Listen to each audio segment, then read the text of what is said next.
you're at least 20% better at using your ears after watching this video. I'll give you 5 tools that will increase your listening capabilities when mixing and mastering your own music. And stick around to the end to get access to an ear training goldmine. Let's go!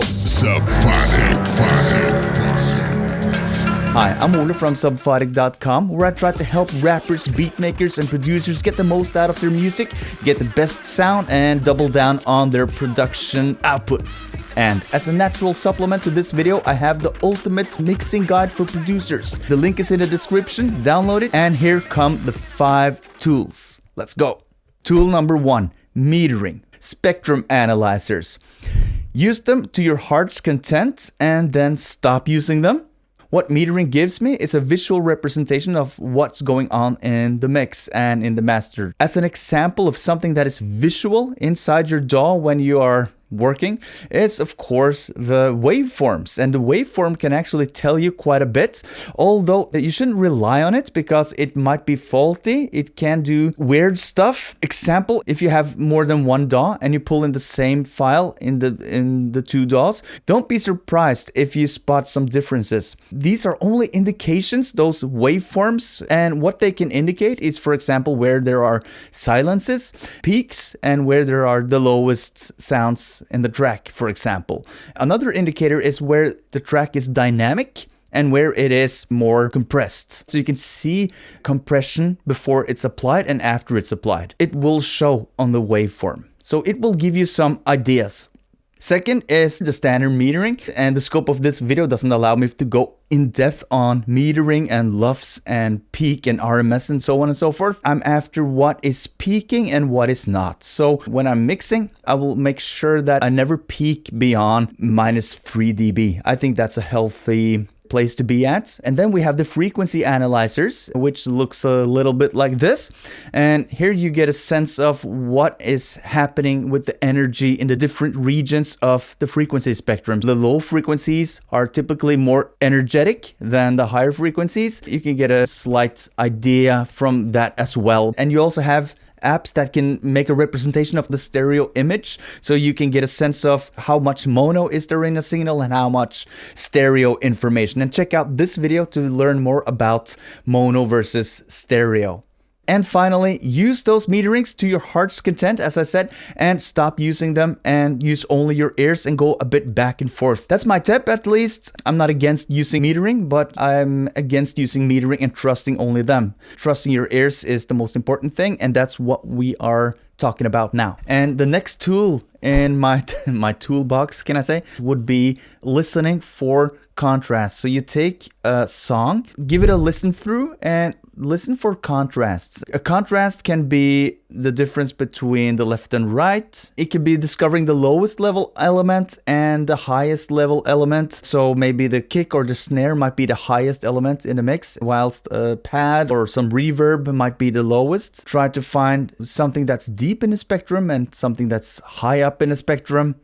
Contrast in parts of songs, so contrast between chorus and verse, contrast between bridge and intro hook, and even contrasts inside a verse or inside a hook. If there's a call and response type of hook, for example, or a chorus, try to find those contrasts, try to spot them. And this is an analytical listening skill. And what you can gain from this is, when mixing and even producing and creating music, being conscious about infusing some contrast into your songs, making them more powerful. You know, for example, if you take EDM as an example, that's a genre that typically has a lot of contrast and plays around that, and where you have the build-up, and then at the top of the build-up you get a moment of silence, and then boom comes the drop. So there's the contrast. And when mixing and mastering, enhancing those contrasts, or at least knowing about them and taking care of them, is of the essence to get good mixes when using automations and reverbs, and especially when using automations. So you can use automation to enhance or make more subtle the contrasts.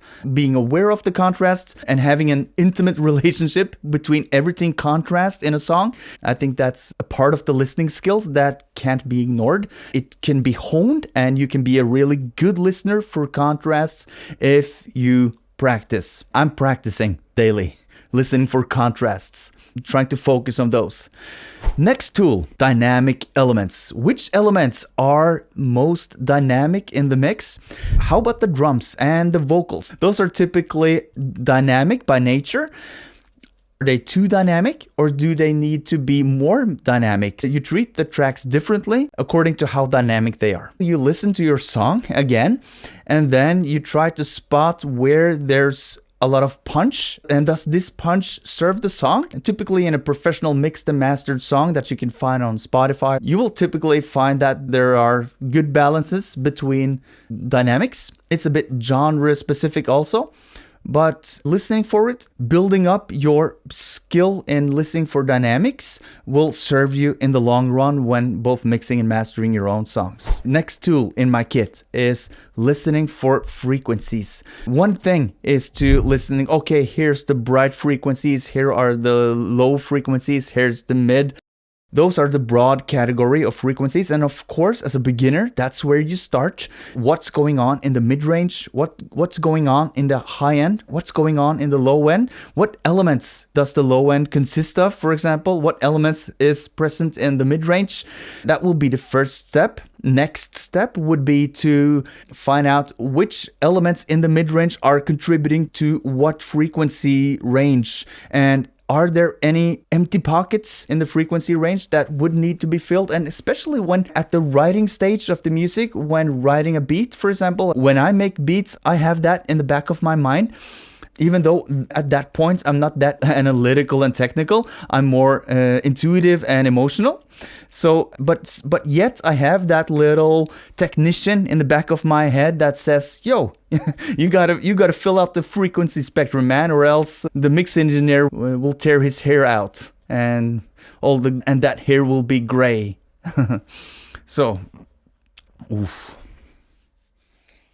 So listening for whatever fills out the frequency spectrum will be of immense value in your pursuit of obtaining the best sound possible. Also, listening for distortions in the different frequency ranges is also something that you can practice and hone in on. In my experience, the high end tends to be distorted easily. If you push too much on the high shelf buttons, it can be a bit harsh. Training your ears to be sensitive to hear when it is distorting, and if that distortion is good or bad, because you have good distortions as well. Final tool number 5, space and width. So this is actually two separate things, but they are related in that you have the 3-dimensional mix, which consists of volume, stereo spectrum, and time-based effects and differences in volume, which is space. So I would define space to be a combination of all the time-based effects,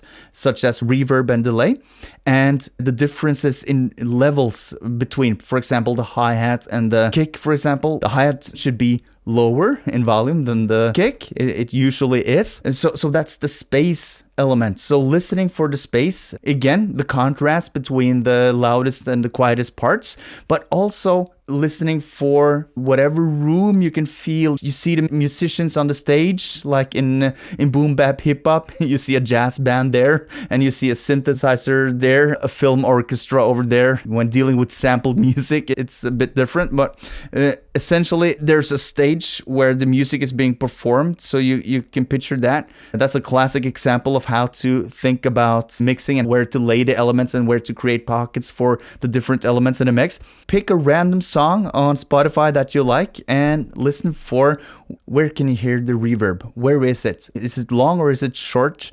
Do you hear it? You should be able to hear it, even though it's subtle.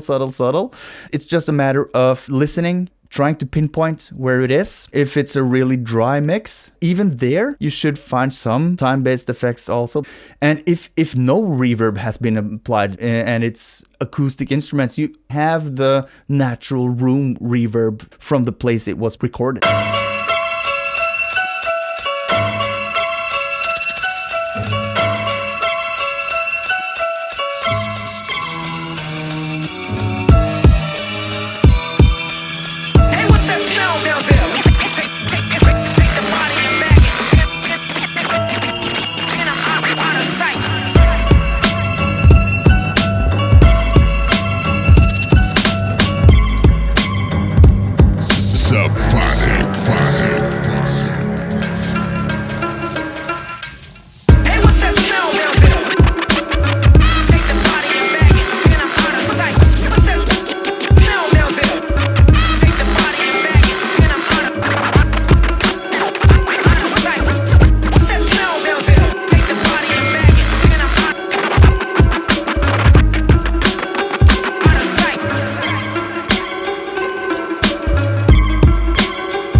Wow, if you had any value out of this, if you like videos like these where I philosophize and give you some tools, hit the like button, hit the subscribe. I would be immensely glad if you did that, because it would please the algorithms, which will push my channel forward and up and beyond. One day you can say that, yes, I was one of the first Subphotic subscribers. How about you? Oh, you joined now. Welcome, late bloomer, you can say. So, you're one of the OGs. And of course, also remember to download my ultimate mixing guide for producers. The link is in the description. And here comes a bonus tip. And that is comparing songs. And you probably heard it before. You listen to one, you listen to the other, you listen to the one, to the other, and then you compare. And then you can use all these tools that I've told you about. You can use contrasts. You can listen for the dynamic elements, or you can listen for frequencies, what's happening in the different frequency ranges. You can listen for distortions, and you can listen for space and width, and maybe even depth. Okay, and how you do this practically in your DAW of choice, I will show you. The link is in the description, and I hope I see you there. Peace!